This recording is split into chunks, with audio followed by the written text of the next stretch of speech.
오늘 하나님께서 우리에게 주실 말씀은 구약성경 창세기 31장에 있는 말씀입니다. 구약성경 창세기 31장 43절 말씀부터 55절에 있는 말씀입니다. 제가 가진 성경으로는 구약성경 47페이지에 있는 말씀입니다. 구약성경 창세기 31장 43절 말씀부터 봉독해 드립니다. 라반이 야곱에게 대답하여 이르되 딸들은 내 딸이요 자식들은 내 자식이요 양떼는 내 양떼요 네가 보는 것은 다 내 것이라.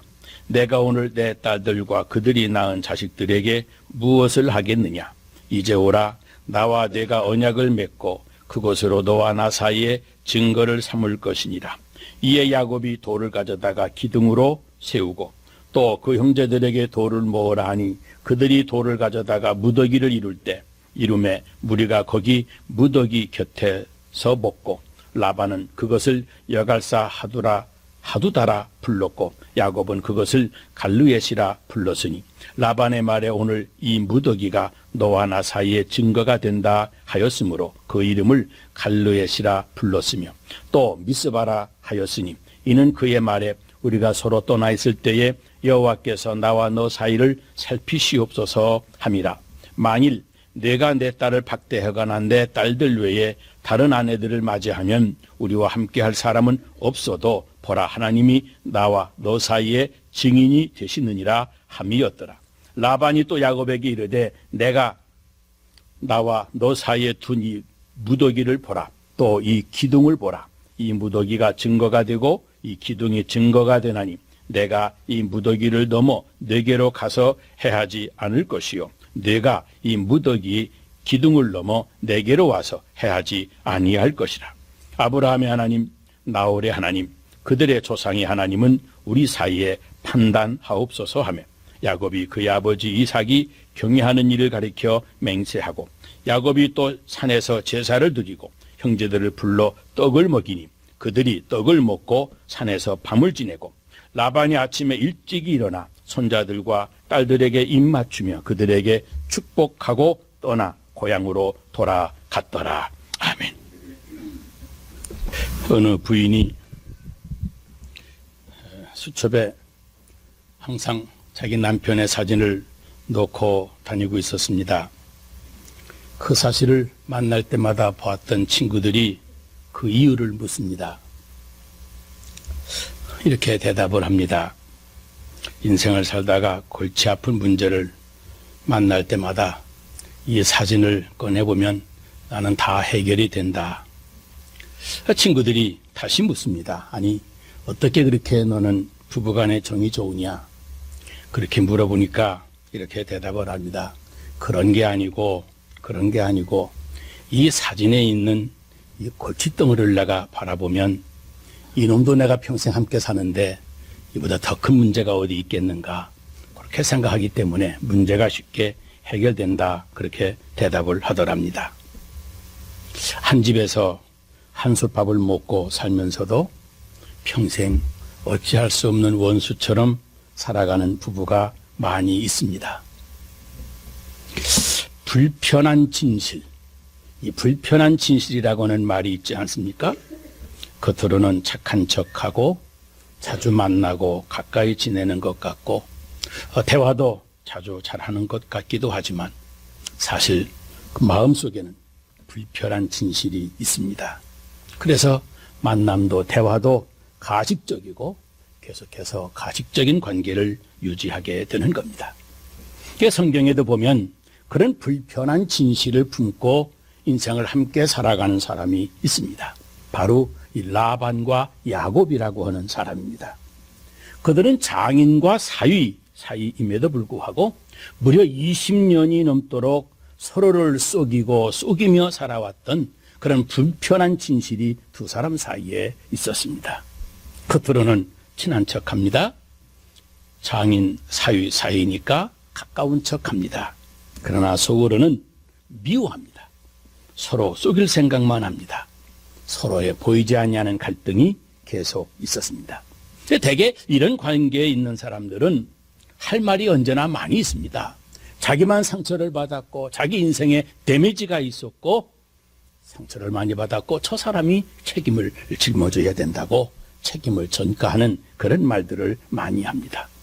야곱은 사실 이러한 관계를 원하지를 않았습니다. 그래서 이 불편한 진실 관계를 끊어버리려고 어느 날 야반 도주를 감행을 합니다. 그런데 불행인지 다행인지 그만 그 사실이 라반에게 공개가 되고 마침내 추격을 당해서 위기에 봉착하게 됩니다. 그런데 이 야곱을 공격하려고 했던 라반에게 하나님이 나타나셔서 말씀을 주십니다. 선악간에 말하지 말아라. 이게 무슨 말씀입니까? 잘잘못 따지지 말고 용서해 주어라 라고 말씀하시는 겁니다. 그래서 라반은 야곱이 죽이고 싶도록 미웠지만 하나님의 말씀대로 순종해야 되겠다 해서 용서해 주기로 결심을 했습니다. 그리고 났더니 생각이 달라집니다. 여기 43절에 그 이야기가 나옵니다. 라반이 야곱에게 대답을 합니다. 이르되 딸들은 내 딸이요 자식들은 내 자식들이요 양떼는 내 양떼 내가 보는 것은 다 내 것이로다. 내가 오는 내 딸들과 그들이 낳은 내 자식들에게 내가 무엇을 하겠는가 그랬습니다. 하나님이 은혜를 주시니까 이 적대시하던 상대방이 결국 내 가족이라고 하는 사실이 내 눈에 들어오는 겁니다. 하나님이 우리의 신령한 눈을 열어주시면 이 가족 개념이 내 눈에 들어오는 겁니다. 여러분 주변에 누군가가 적대 감정으로 원수처럼 미워 보이게 됩니까? 그때는 내 눈에 사탄이 역사하는 때입니다. 주변에 미워했던 사람이라도 사랑해야 될 내 가족이라고 내 친구라고 내가 함께 사랑하며 지내야 될 내 이웃이라고 생각이 되어지십니까? 그때는 내 눈에 성령이 역사하실 때입니다. 따지고 보면 지금 미워하는 사람, 내가 싸우고 있는 그 사람, 그래서 말도 안 하고 지내는 사람, 만날 때마다 불편한 진실이 마음에 있어서 서먹서먹한 사람, 가만히 살펴보면 다 우리 가족입니다. 다 우리의 친구들이고 우리 인생의 이웃들입니다. 어쩌다가 서로 말 못하고 불편한 관계가 되어져서 그렇게 지내고 있는 것뿐입니다. 그런데 그런 과거의 잘못된 사건이 아니라 내 죄 주시는 하나님의 말씀으로 세상을 다시 보면 틀림없이 그들도 우리가 사랑해야 될 우리의 형제요, 우리 자매요, 우리의 친구들이요, 내 인생의 이웃인 겁니다. 그래서 이게 44절 말씀을 보면 라반이 말합니다. 이리 와라, 너와 내가 언약을 맺고 그것으로 증거를 삼자. 화해 몸짓을 하면서 불가침 조약을 체결하자고 삼촌인 라반이 제안을 하는 겁니다. 마침 야곱도 그런 불편한 진실 관계가 좋지를 않아서 이제 끊어야 되겠다. 어떻게 해방될 수 있는 길이 없을까 생각하던 차에 삼촌의 제안을 먼저 받아들이게 된 겁니다. 사람 중에는 용서하고 화해해서 그래서 불편하지 아니한 진실한 관계를 원하면서도 그런데 먼저 말하지를 못해서 먼저 용서를 선언하지 못해서 먼저 화해하자고 화해의 몸짓을 하지를 못해서 그럭저럭 그 불편한 진실 관계를 유지하고 계속 나아가는 사람들이 많이 있습니다. 최용덕 씨라고 하는 분이 있습니다. 그분이 내가 먼저라고 하는 복음성가를 썼습니다.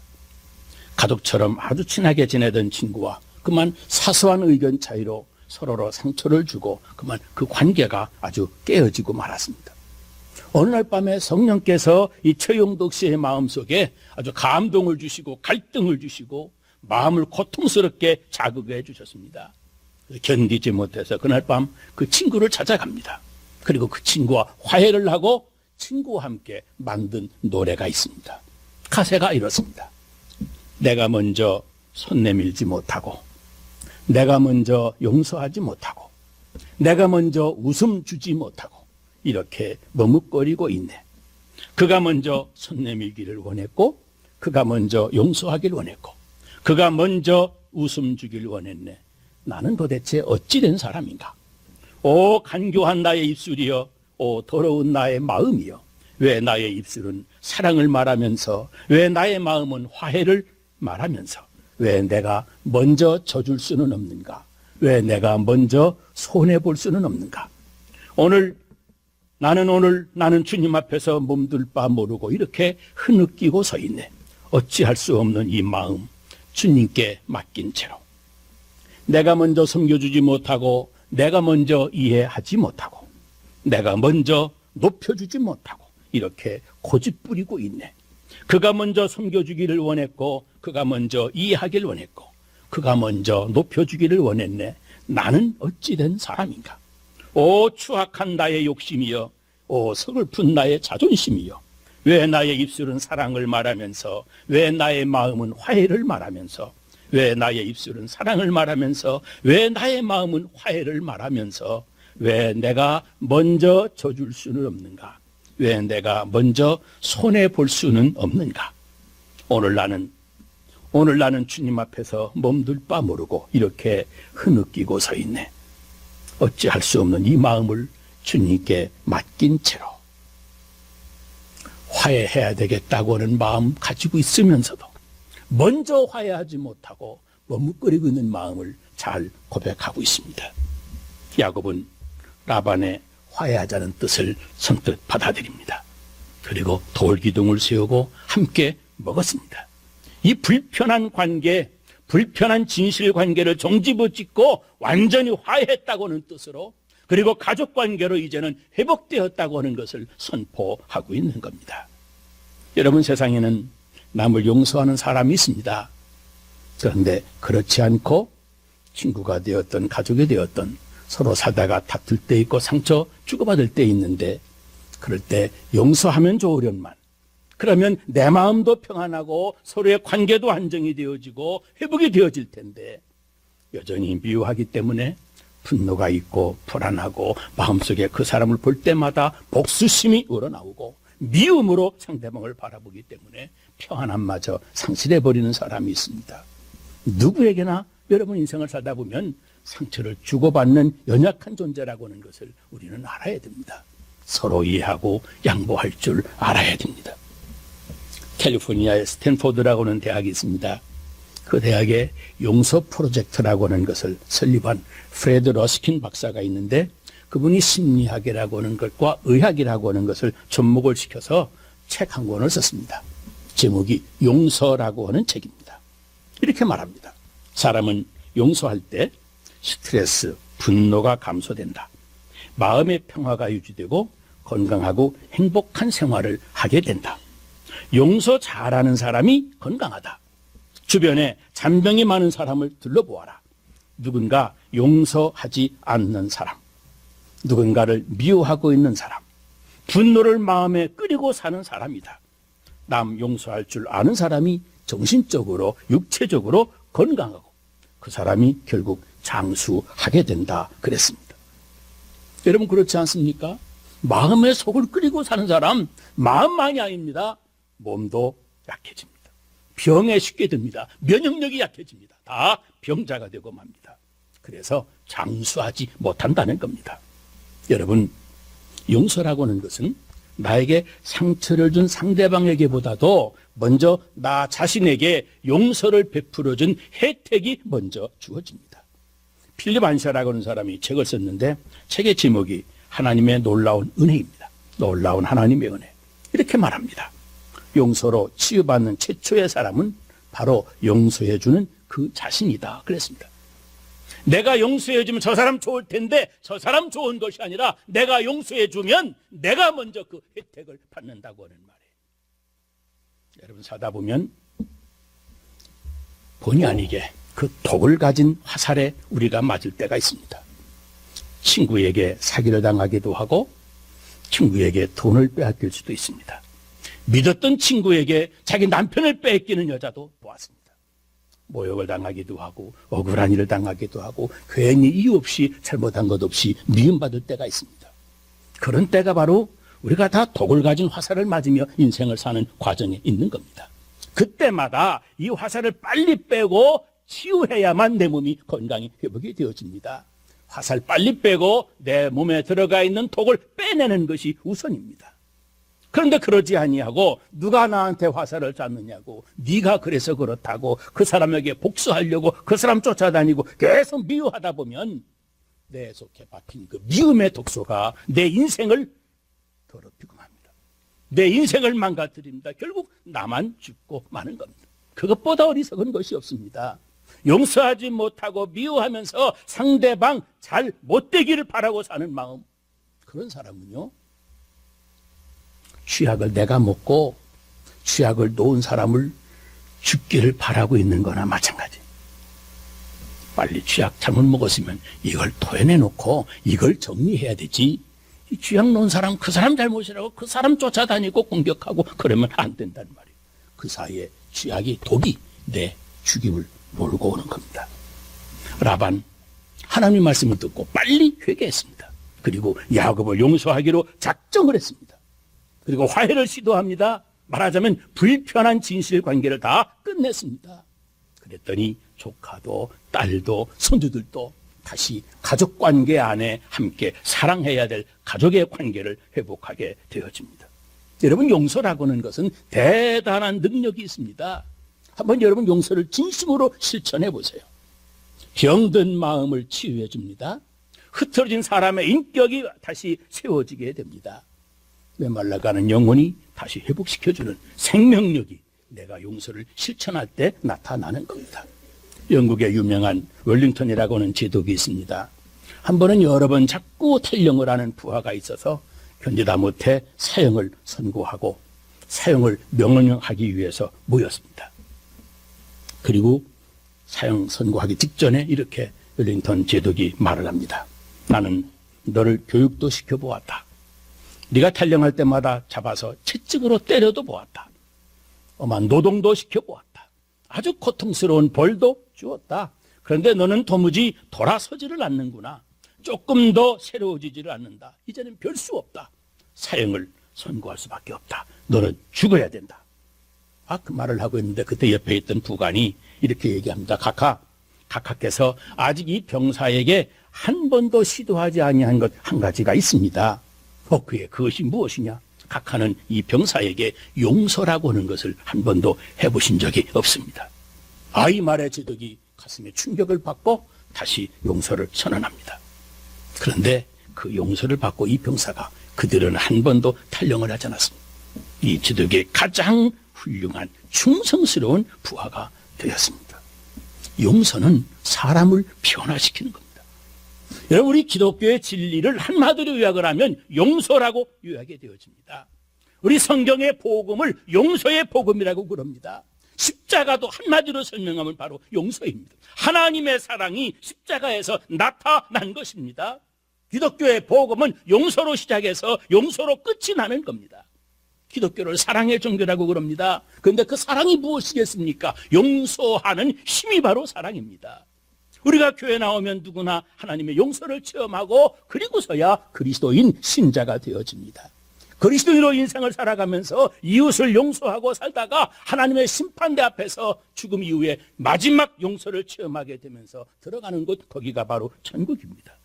우리가 천국문에 들어설 때 하나님 우리에게 질문하실 것입니다. 내가 십자가의 피로 용서를 받았는가?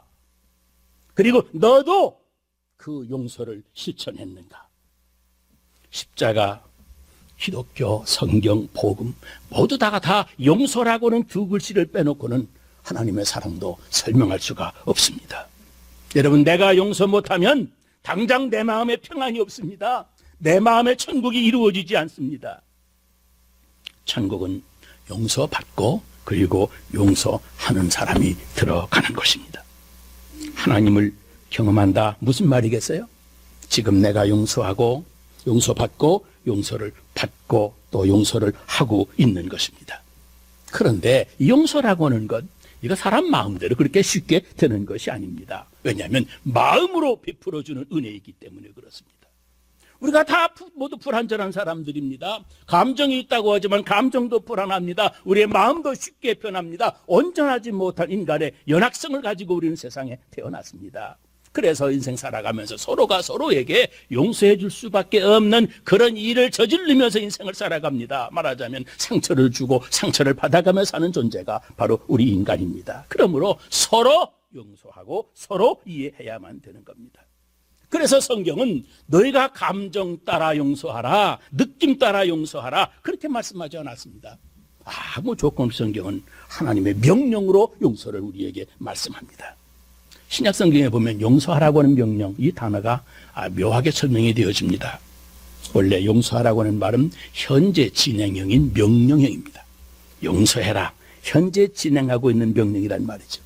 말하자면 내 기분, 내 느낌, 내 감정, 업앤다운이 심고 변화가 많은 이거에 의존해서 용서하라고 하는 것이 아닙니다. 하나님의 말씀이니 하나님의 명령이니 내 기분이 어찌하더라도 내 마음이 어찌하더라도 뒤로 미루지 말고 나중에 하겠다고 미루지 말고 내가 생각해보겠다고 하지 말고 기분 가라앉히면 그때 하겠다고 하지 말고 오직 하나님의 말씀이요 하나님의 명령이니 순종하는 자세로 해야 될 것이 용서라고 하는 말입니다.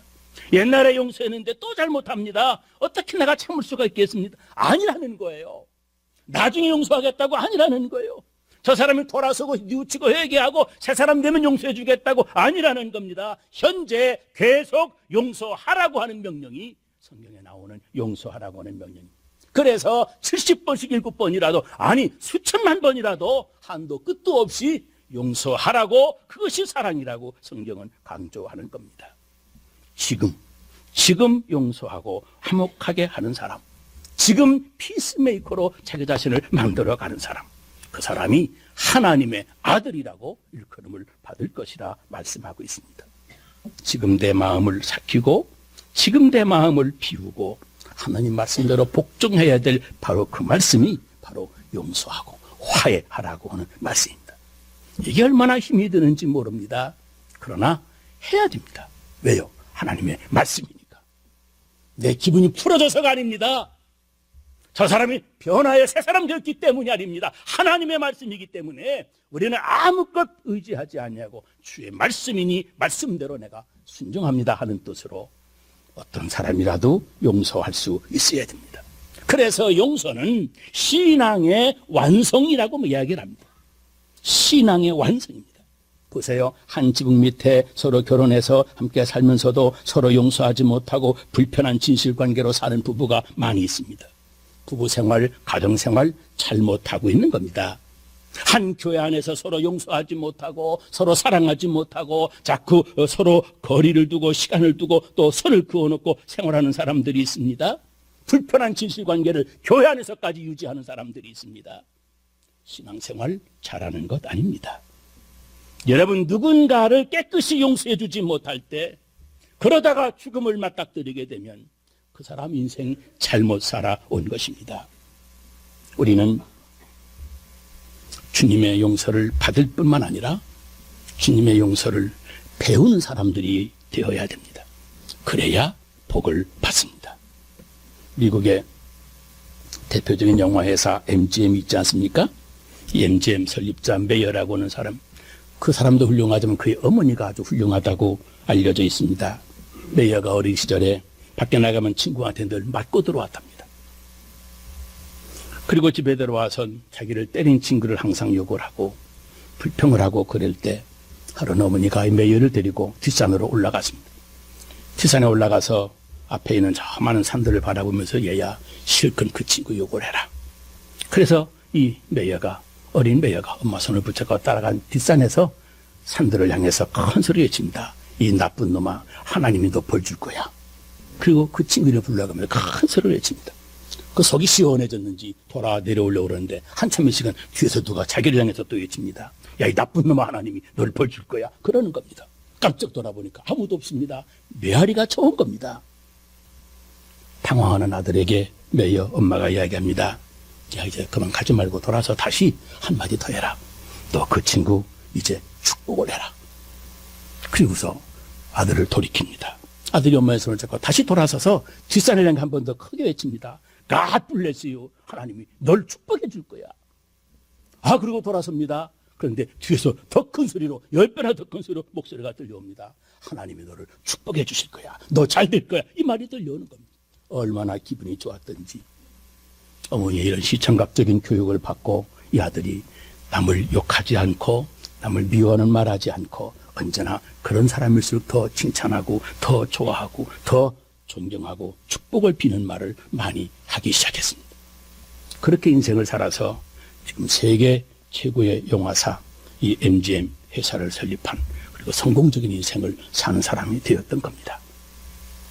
용서를 베풀면, 용서를 그냥 해주면, 아무 생각하지 않게 해주면 아주 좋은데, 그런데 이걸 우리가 하지 못하는데 이유가 있습니다. 하나는 내 자존심 때문에 그렇습니다. 내가 먼저 용서해준다. 내 용서해 주려고 할 때 가장 나를 용서하지 못하도록 가로막고 있는 장애의 무리가 자존심인데요. 그래서 상대방이 먼저 사과해야만 내가 용서해주고 용서받을 수 있다. 그렇게 생각을 합니다. 자기가 먼저 사과를 안 합니다. 그래서 자존심을 버리고 하나님 말씀대로 순종하는 차원으로 용서를 베풀어 줘야 되는 겁니다. 용서해 주려고 그러면 창피하기도 하고 용서의 명분이 좀 빈약하기도 하고 이거 그래도 감수하고 먼저 용서를 실천해 줄 때, 그럴 때 서로 화목하게 되어지고 그럴 때 하나님의 축복이 그 용서를 통해서 기적처럼 나타나게 되는 겁니다. 또 한 가지는 이기심이라고 하는 겁니다. 어떤 경우라도 사람들 마음속에는 손해는 보지 않으려고 하는 마음이 다 있습니다. 용서해 줄 수 있다, 협상해 줄 수 있다, 화해 다 좋다. 그런데 내가 손해보면서까지는 그렇게 할 필요가 없지 않느냐 하는 겁니다.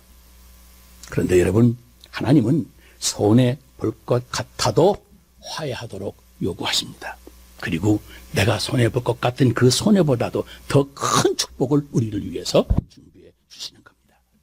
왜냐하면 자존심, 이기심을 버리고 용서하고 화해하면 성령께서 거기에 개입해 주시는 겁니다. 하나님이 개입해 주시는 겁니다. 불편한 우리의 인간관계, 불편한 진실관계를 다 끝내버리고 나면 모두가 다 내 가족이요, 내가 사랑하고 인생을 함께 살아가는 친구요, 내 이웃이 되어지는 겁니다. 거기에 하나님의 축복의 통로가 되어 나타나는 겁니다.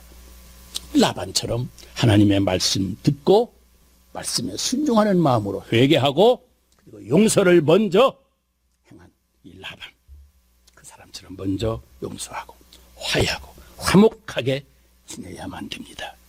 불편한 진실 그거 입안 이제 그만 종지부치고 마음 편하게 진실한 가족으로, 진실한 우리 친구로, 진실한 우리 한인교회 성도로 우리의 관계를 회복해야만 되는 겁니다. 그래야 하나님의 놀라운 축복이 주어집니다. 여기 54절 말씀을 보세요.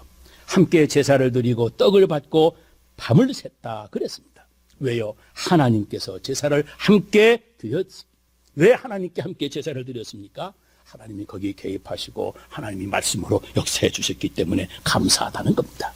여기 55절 말씀에도 또 그럽니다. 라반이 아침 일찍 일어나 손자와 딸들에게 입 맞추고 그들에게 축복하고 떠나 고향으로 돌아갔다 그랬습니다. 하룻밤, 그 전날 밤만 해도 상상도 못했던 관계입니다.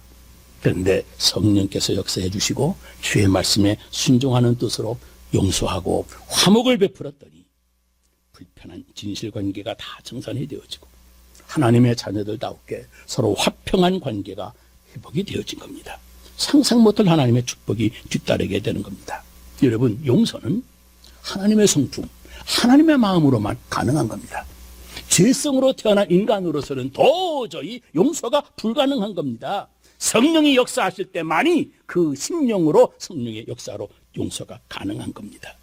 내가 누군가를 용서하고 있다라고 하는 것은, 용서했다라고 하는 것은 이미 성령의 성품, 하나님의 마음으로 산 것입니다. 하나님의 은혜로 사는 방법인 겁니다. 반대로 미움이라고 하는 것, 과거에 무슨 일이 있었든지 간에 미움이라고 하는 것은 내가 지금 사탄의 영향권 안에 살아가고 있다고 하는 것입니다. 사탄의 영향권 빨리 벗어나야 됩니다. 사탄과 우리의 마음이 함께 묶여 있다고 하는 증거입니다. 여러분, 성령의 역사하심, 하나님의 말씀에 순종하고 결단하고 하나님의 말씀에 복종하겠다고 하는 믿음의 결단, 이런 것들을 통해서 여러분 주변에 용서하지 못하고 불편한 진실 관계로 살아가는 사람이 없이 자유롭게 믿음으로, 사랑으로 행복한 믿음의 관계로 주변의 관계를 맺어가면서 하나님의 축복을 누리는 여러분들 다 되시기를 주의 이름으로 축원합니다. 기도하겠습니다.